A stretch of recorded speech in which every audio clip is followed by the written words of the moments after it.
Viewers আসসালামু আলাইকুম, আফরোজার শখের রান্নাঘরে স্বাগতম। আমি আজকে করে দেখাবো মিটবল। মিটবল বানাতে আমার যা যা লাগছে চিকেনটাকে আমি এভাবে কেটে নিয়েছি। চিকেন, 2 পিস পাউরুটি, লবণ, গোলমরিচের গুঁড়া, কর্নফ্লাওয়ার, রসুন, কাঁচামরিচ এবং সয়া সস। আমি প্রথমে মাংসের টুকরাটাকে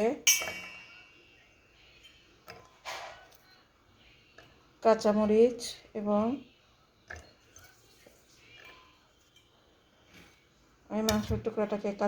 এবং রসুন দিয়ে ব্লেন্ড করে নেব। ভিউয়ার্স, আমি চিকেনের টুকরোগুলোকে এভাবে ব্লেন্ড করে কিমা করে নিয়েছি। এখন আমি এর মধ্যে দিয়ে দিব লবণ। যেহেতু আমি এখানে সয়া সসটা দিব, তাই আমি লবণটা বেশি দিব না, আমরা লবণটা দেখে পরে লাগলে দিব। দিয়ে দিলাম গোলমরিচের গুঁড়ো, 2 টুকরা পাউরুটি আমি সাইডের গুলো কেটে নিলাম না। এখানে আমি 500 গ্রাম কিমা নিয়েছিলাম। দিয়ে দিলাম 2 পিস পাউরুটি বাইন্ডিংয়ের জন্য। এখন আমি এটাকে ভালোভাবে মাখিয়ে নিব।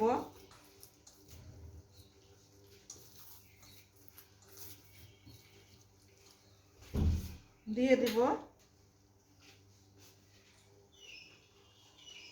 সয়া সস 1 টেবিল চামচ। ভিউয়ার্স, অল্প কিছু জিনিস দিয়ে আমি এই তৈরি করব, মিটবলটা তৈরি করব। দেখতে পাচ্ছেন পাউরুটিগুলো সুন্দরভাবে মিশে গিয়েছে। আমার এখানে আরেকটু সয়া সস লাগছে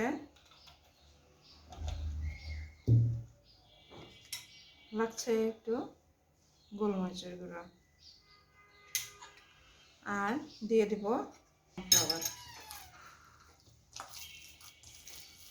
কর্নফ্লাওয়ারটা দিয়েছি যাতে করে এটা খুলে না যায়, সুন্দরভাবে এটা থাকবে।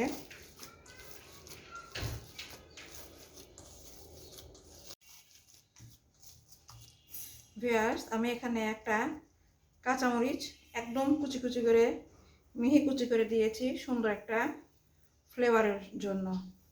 এখন আমি এটাকে এভাবে সুন্দর বল বল করে নিব আর সবগুলো মিটবল। বেশি বড় করব না, আবার একদম ছোট করব না, কারণ এগুলো যখন আমরা ভাপে দিব, সেদ্ধতে দিব, তখন এটা বেশ ফুলে বড় হয়ে যাবে।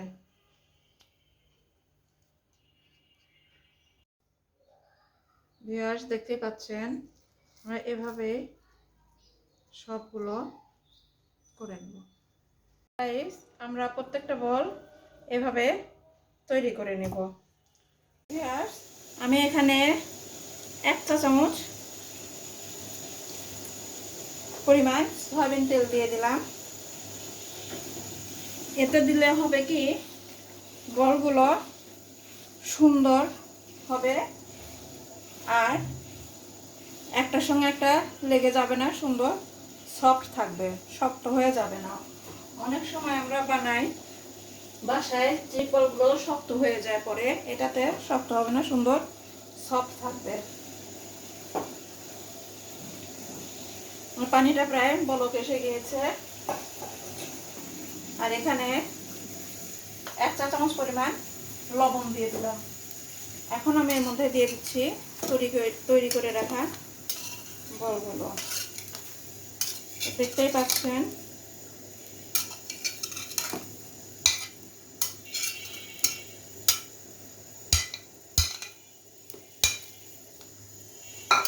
দিয়ে দিলাম। অপেক্ষা করব এটা সুন্দরভাবে সেদ্ধ হওয়া পর্যন্ত, ঠিক 5 মিনিট। ভিউয়ার্স, আমি মিটবলগুলো আপনাদেরকে ভেজে দেখাচ্ছি। আমি এটা ভাজা 10 মিনিট আগে ফ্রিজ থেকে বের করে রেখে দিয়েছিলাম। কেমন লাগলো আমার এই মিটবলগুলো? আশা করি আপনারা অবশ্যই লাইক কমেন্ট করে জানাবেন এবং বাসায় অবশ্যই করে দেখবেন। আর আমার এই চ্যানেলটাকে সাবস্ক্রাইব করতে ভুলবেন না। ধন্যবাদ।